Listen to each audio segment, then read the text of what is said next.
Bismillahirrahmanirrahim. Assalamualaikum warahmatullahi wabarakatuh.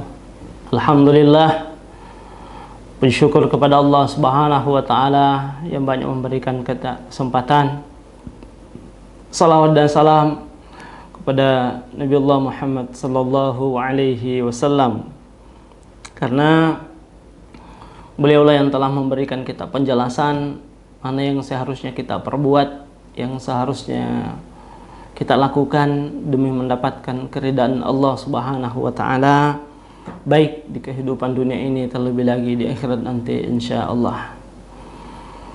Alhamdulillah rabbil alamin. Saudara-saudaraku sekalian, pada kesempatan ini kami ingin sharing bersama, tentang bagaimana prosedur atau metodologi pendidikan yang diterapkan oleh Rasulullah Sallallahu Alaihi Wasallam.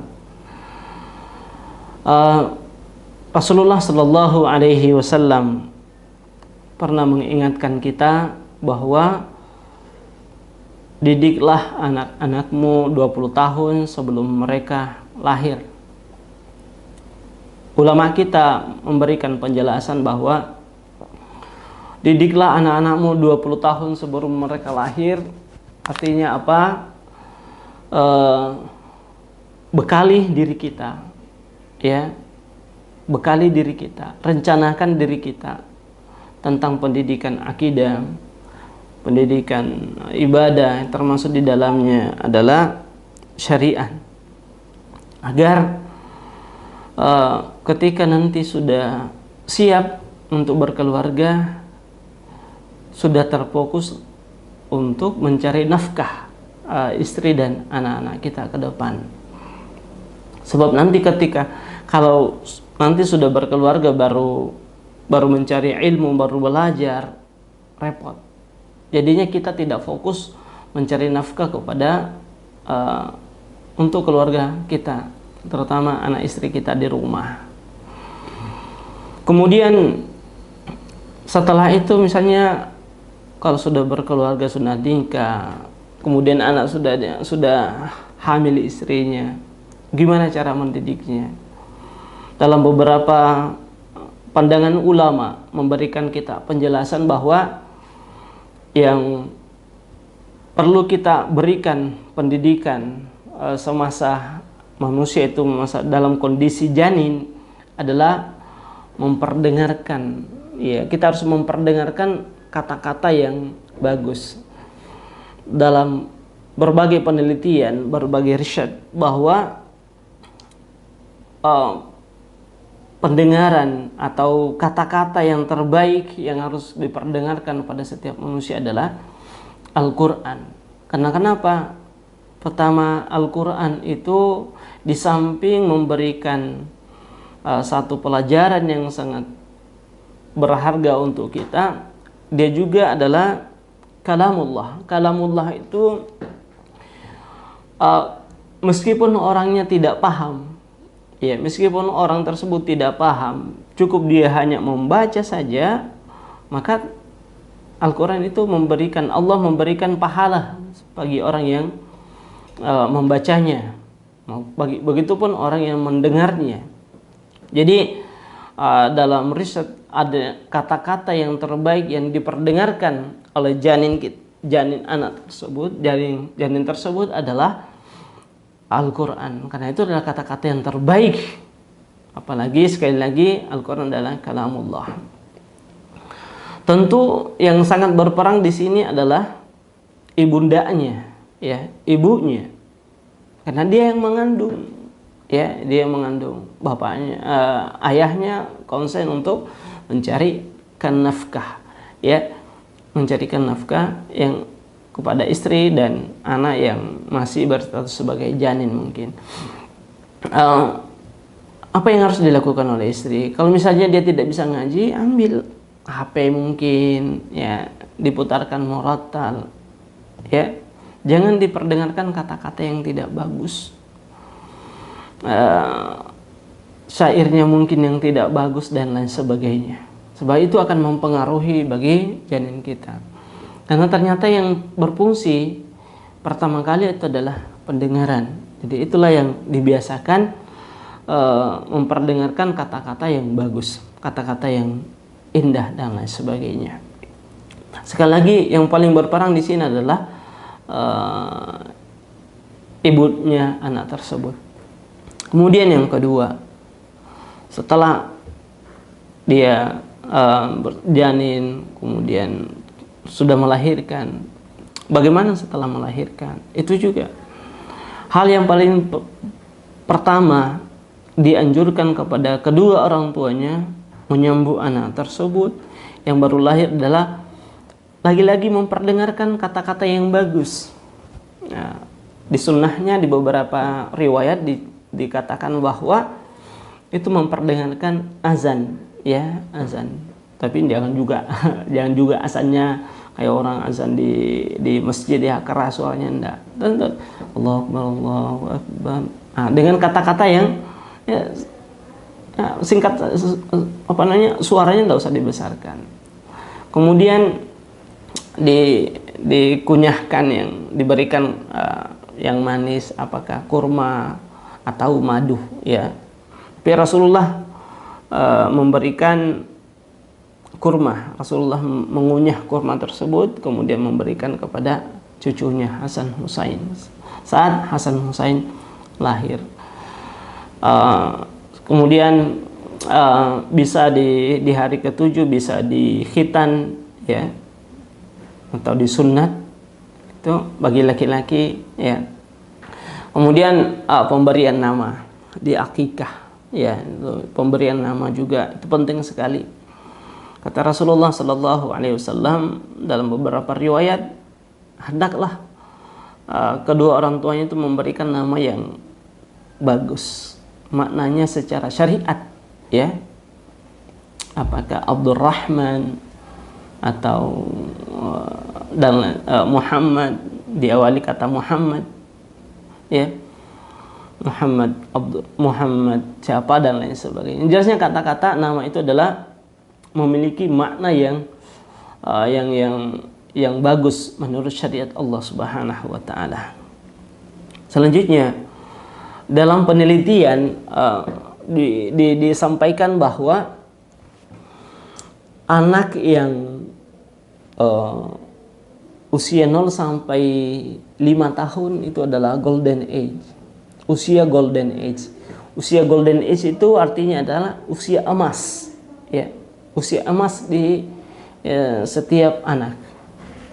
Jadi di usia emas itu, nah ini kerugian bagi orang tua ketika tidak memanfaatkan dengan sebaik-baiknya, ya. Karena usia itu samping memperdengarkan tadi kata-kata yang bagus, juga penting namanya keteladanan, ya, keteladanan. Diarahkan ketika anak tersebut melakukan di usia 0 sampai 5 tahun itu melakukan satu kekeliruan, maka diarahkan. Tidak jadi masalah, diarahkan saja.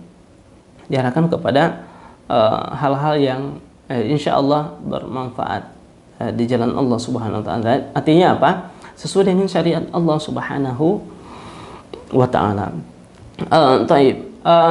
Di usia ini saya berikan contoh, ya. Saya berikan contoh bahwa ketika ibunya di rumah memberikan pendidikan kepada anaknya, nak, makan pakai tangan kanan. Diberikan. Ibunya juga memberikan contoh pakai tangan kanan.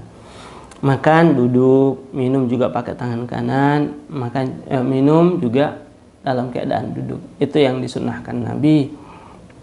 Kemudian tiba-tiba ayahnya atau bapaknya datang dari kantor, datang dari tempat kerjanya, datang di rumah, kebetulan merasa sangat haus sekali, dia ambil air minum. Misalnya mungkin di tempat air minum, dia ambil meminum. Tapi minumnya dilihat oleh anaknya dalam keadaan berdiri. Jadi pendidikan yang diberikan oleh ibunya dari tadi pagi sampai sore itu hancur seketika saat anak tersebut melihat ayahnya minum dalam keadaan berdiri. Makanya seorang ayah itu dikatakan, laki-laki itu dikatakan ar-rijalu qawwam, pemimpin. Jadi coba sedetik itu, seberapa detik saja anaknya melihat pemandangan itu yang menghancurkan pendidikan yang diberikan oleh ibunya. Jadi ikhwas sekalian, saudara-saudaraku yang insya Allah dalam ridha Allah Subhanahu wa Ta'ala, jadi penting sinergitas kesepakatan antara suami istri dalam mendidik anak. Harus ada, karena ayah itu memiliki tanggung jawab yang sangat besar, ya, memiliki tanggung jawab yang sangat besar. Sebab anak itu salah dalam melihat orang di sekitarnya, maka dia juga akan keliru. Saya kasih lagi contoh. Ketika anak tersebut di setiap hari misalnya nonton TV, di mana siaran-siarannya itu hanya joget-joget saja, maka pasti anak itu kebanyakannya joget. Main game, pasti berdampak pada anak itu dan lain sebagainya. Makanya di usia 0 sampai 5 tahun, ketika orang tua tidak bisa memanfaatkan usia anak tersebut dengan sebaik-baiknya, maka orang tua itu akan sangat rugi. Nanti setelah itu di usia 6 tahun baru diberikan sedikit-sedikit pembelajaran. Mungkin kalau mau ajarkan cara nulis dan sebagainya, membaca. Jangan mengatakan, anak saya tertinggal. Enggak. Jangan terlalu juga buru-buru memberikan pembelajaran. Sebab di dalam Islam ada step pendidikan dan harus diberikan kepada anak.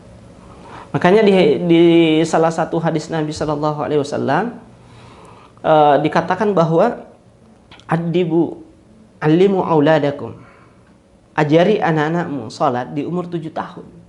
Ya, di umur 7 tahun. Kalau misalnya di umur 7 tahun itu harus diajari sholat. Kenapa sholat? Dikatakan sholat karena sholat itu semuanya. Bukan hanya sholat di umur 7 tahun diberikan pendidikan, itu dididik ya, dididik. Jadi kalau dalam proses pendidikan itu salah ya wajar, tinggal kita arahkan. Begitupun ibadah puasa di umur 7 tahun juga diajarkan. Ibadah zakat diajarkan juga, bahwa ada hal yang lain yang wajib. Kemudian yang ibadah-ibadah yang lain diajarkan berwudu, bagaimana berwudu dengan baik dan benar sesuai dengan syariat Islam. Ya. Jadi pendidikan itu loh. Jadi makanya di beberapa tempat saya sampaikan bahwa umur anak ketika 0 sampai 5 tahun tidak usah dibawa dulu ke masjid. Ya, tidak usah dibawa ke masjid karena belum saatnya, ya, belum tiba saatnya untuk dibawa ke masjid. Karena ketika mereka dibawa ke masjid, ya mungkin pikirannya, ini tempat main. Apalagi ada banyak teman-temannya di masjid. Nah, ini kekeliruan kita umat Islam hari ini, para orang tua, karena mengatakan biar diberikan pembelajaran kebiasaan ke masjid tanpa diberikan pendidikan, ya, di masjid. Bahwasanya di masjid itu sholatnya tidak boleh lari-lari, tidak boleh pindah-pindah mengganggu orang dan lain sebagainya. Tapi yang namanya umur 0 sampai 5 tahun itu bawaannya adalah lari, bergerak. Jadi ini juga kunci yang diberikan oleh Nabi Shallallahu Alaihi Wasallam, bahwa ketika umur 0 sampai 5 tahun ini kita bisa ambil pelajarannya bahwa ketika ada anak kurang bergerak, maka anak itu bermasalah.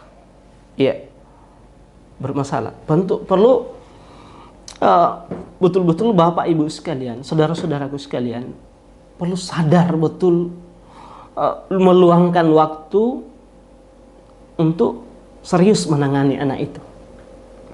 Sama juga ketika anak tersebut kecanduan game, kecanduan apa dan lain sebagainya, di umur 7 tahun ke bawah, itu perlu keseriusan.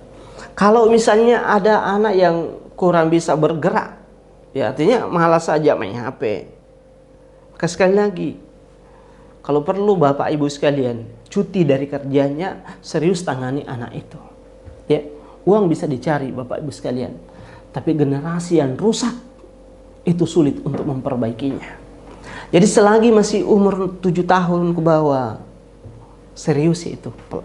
Didik mereka, ajari mereka sebelum saudara-saudari sekalian, Bapak Ibu sekalian menyesal kalau mereka sudah besar, apatah lagi di hadapan Allah Subhanahu wa taala.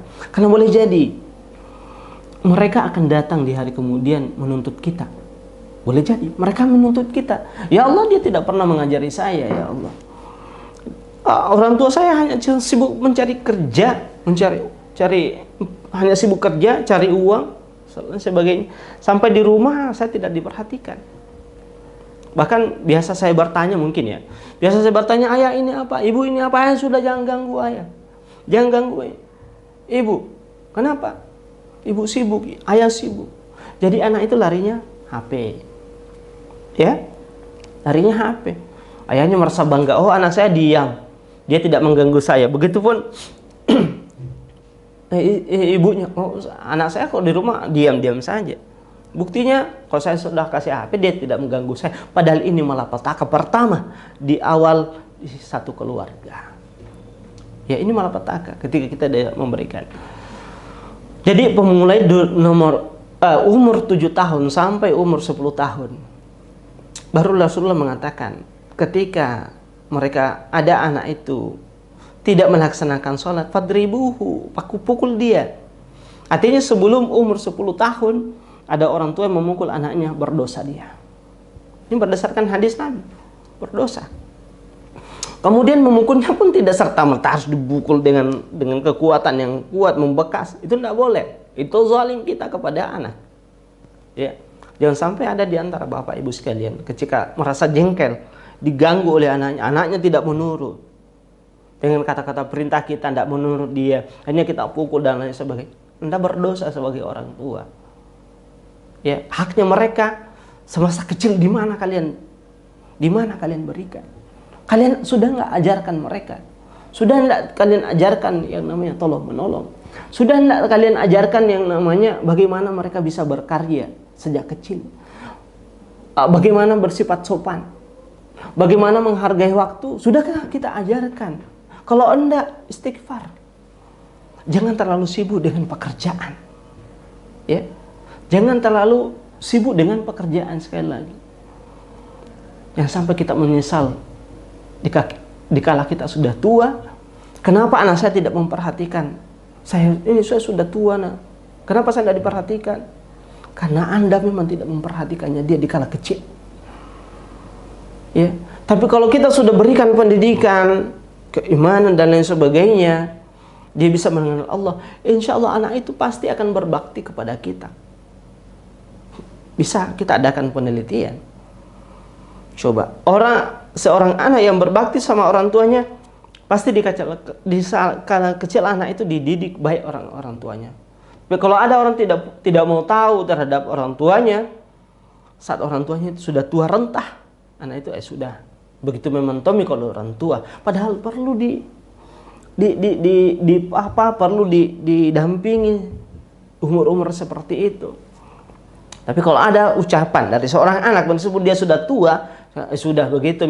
Yang namanya orang tua mementom itu kakekmu, sudah tua itu memang nenekmu begitu mementom. Na'udzubillah min dzalik. Apakah hal yang seperti itu yang kita harapkan nanti ke depan? Saudara-saudaraku sekalian, yang insya Allah dalam ridho dan ridho dengan Allah Subhanahu wa Ta'ala, kembali kita sadari penting sekali mendidik kita punya anak berdasarkan syariat Allah Subhanahu wa Ta'ala. Ya, ada seorang dokter, ya, suami istri itu dokter. Kalau tidak salah dia suami istri itu dokter. Dikala dia sudah tua, anaknya itu sudah berhasil semua. Karena sudah berhasil semua anak-anaknya, dia pergi. Anak-anak itu sudah pergi sibuk dengan pekerjaannya masing-masing. Suatu ketika Ini suami istri yang dokter ini bercerita dengan istrinya, betul ya Mak ya, kasih sayang kita harapkan hari ini dari anak-anak kita, mereka pada sibuk, mereka datang di rumah saat mereka libur, itu saja. Setelah itu dia pergi.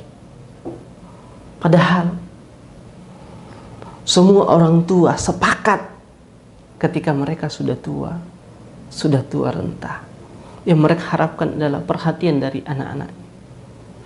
Dan anak-anak yang bisa memperhatikan orang tuanya adalah anak-anak yang dibekali dengan iman, dibekali dengan pendidikan syariat. Inilah yang dihancurkan oleh orang-orang yang memusuhi Islam. Iya, ingat Prancis dan Inggris saat mengadakan satu penelitian ingin mengatakan kenapa Islam maju, ya, pada sukses ratusan tahun. Diteliti, ternyata hasil penelitiannya karena anak-anak generasi itu dididik dengan syariat Allah Subhanahu wa Ta'ala, sehingga dia cerdas, dan kecerdasannya itu bukan malah membuat dia jauh dari orang tuanya, apatah lagi jauh dari Allah, itu tidak akan mungkin. Ya, akhirnya ketika mereka sudah berhasil, alhamdulillah, mereka berhasil di pekerjaannya, juga tetap memperhatikan kedua orang tuanya. Tapi setelah Inggris dan Perancis berhasil menjauhkan umat Islam dari syariat Allah Subhanahu wa Ta'ala, maka kehancuran itu dirasakan. Kehancuran, sekali lagi, kehancuran itu dirasakan. Ketidakbahagiaan itu dirasakan. Akhirnya apa? Banyak orang tua saat ini orientasinya adalah orientasi fulus. Kalau sekolah nak supaya jadi pekerja ini, jadi menteri ini, jadi apa dan lain sebagainya. Kalau perlu jadi presiden. Itu orientasinya. Padahal belajar itu tujuan utamanya adalah mengangkat kebodohan kita. Adapun pekerjaan itu persoalan belakang. Ya. Baik saudara-saudaraku sekalian yang insyaallah dalam ridho dan lindungan Allah Subhanahu wa Ta'ala. Kembali, ketika di usia 10 tahun, maka itu di pelajaran, direvisi kembali pelajaran yang dari 7 tahun sampai memasuki usia 10 tahun, direvisi, ditanyakan kembali. Disitulah nanti di umur 10 tahun betul-betul adalah ilmu praktik untuk anak-anak kita. Sehingga apa? Pandangan saya pribadi, kalau anak-anak sudah ada pondasi ilmu syariat, ya, pada dirinya, insya Allah, ketika mereka sudah bisa menguasai ilmu apapun, sebab usia 11 sampai 13 tahun dalam pandangan saya, di penelitian saya di S3 itu, saya angkat itu pendidikan bahasa yang harus mereka dapatkan. Apakah bahasa Arab, atau bahasa Inggris, atau bahasa-bahasa yang lain. Nanti di usia 14 tahun sampai umur 20 tahun, barulah diberikan pendidikan yang sesuai dengan keinginan dia. Ya, karena pondasi syariatnya sudah kuat. Mau ahli di bidang kedokteran, ya sudah fokus. Kita arahkan fokus di kedokteran. Mau di bidang perikanan, fokus perikanan. Ilmu farmasi, fokus di farmasi. Ekonomi, fokus di ekonomi. Masalah ilmu teknik, fokus di teknik. Jadi fokus dari 14 tahun sampai 20 tahun. Saya yakin ketika metode konsep pendidikan seperti ini yang pernah diajarkan oleh Rasulullah SAW, itu yang kita terapkan pada generasi kita saat ini, saya yakin sebelum umur 20 tahun mereka mampu menguasai bidang keilmuan minimal 1 sebelum umur 20 tahun. Saya kira cukup saudara-saudaraku sekalian pada pertemuan kita kali ini. Insya Allah di pembahasan yang lain kita akan lanjutkan tema-tema yang kalau umur tadi adalah metodologinya, mulai dari umur 0 sampai 5 tahun di dalam janin. Misalnya mulai dari janin, metodenya adalah memperdengarkan, memperdengarkan bahasa-bahasa yang bagus. Kemudian 0 sampai 5 tahun juga lagi-lagi keteladanan dan memperlihatkan memperdengarkan kata-kata yang bagus. 6 sampai 7 tahun juga keteladanan yang harus kita berikan kepada kita punya anak. Umur 7 tahun barulah diberikan pendidikan, mulai pendidikan sholat, puasa, dan lain sebagainya, pendidikan ibadah. Sampai di umur 10 tahun. 10 tahun itu kita revisi kembali pendidikan yang semacam ujian lah, remedial, pengulangan. Mulai dari 7 tahun sampai 10 tahun. Apakah anak itu sudah betul-betul ada pondasi ilmu syariatnya atau tidak. Kemudian di umur 11 sampai 13 tahun diberikan pendidikan bahasa. Kenapa bahasa? Karena itu alat untuk mendapatkan ilmu. Bahasa Arab, iya. Bagi saya generasi Islam, bahasa Arab yang wajib pertama. Kemudian di umur 14 tahun sampai umur 20 tahun itu tadi pendidikan sesuai dengan keminatannya. Ya, tentu dihadirkan guru-guru yang berkualitas, ya, yang bisa mengantarkan dia mendapatkan skill atau pengetahuan yang mumpuni. Karena saya yakin ke depan yang dilihat bukan lagi ijazah, hanya ijazah. Tapi yang dilihat pertama adalah skillnya. Di perusahaan Apple sudah dilakukan. Bukan ijazah yang dilihat, tapi skill. Bagaimana skill anak itu. Itulah yang harapan saya pribadi bagi generasi Islam. Bagaimana membangun skill kemampuan menaklukkan dunia sebagai khalifah. Ini dari Allah Subhanahu wa Ta'ala. Kita diamanahkan sebagai khalifah oleh Allah Subhanahu wa Ta'ala, mengatur dunia ini dengan berdasarkan syariat Allah Subhanahu wa Ta'ala. Saya kira cukup, sekali lagi saya kira cukup pertemuan hari ini melalui rekaman YouTube di channel Ahmad Razak, AR Ahmad Razak.